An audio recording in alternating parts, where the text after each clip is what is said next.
మొక్కై వంగనిది మానై వంగున అంటారు. అట్లాగే తీవ్రవాదం, నక్సలిజం లాంటిది తొలినాళ్లలో అంతం చేయాలి.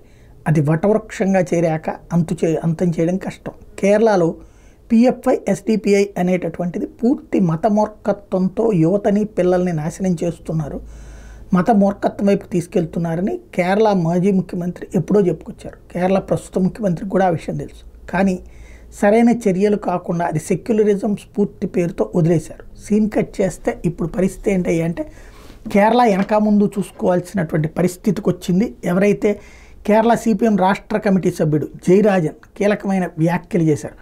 కేరళలో Jamaat e Islami, popular front of India వంటి సంస్థలు రాజకీయ ఇస్లాం అనే ప్రమాదకర సిద్ధాంతాన్ని అనుసరిస్తున్నాయని ఆరోపించారు. ఈ రాజకీయ ఇస్లాం యువతను ఉగ్రవాదం వైపు నెట్టే ప్రయత్నం చేస్తుంది, ఐఎస్ఐకి సభ్యులను నియమించుకునే పనిలో ఉంది అంటూ సంచలనాత్మకమైనటువంటి విషయాలు బయటపెట్టారు.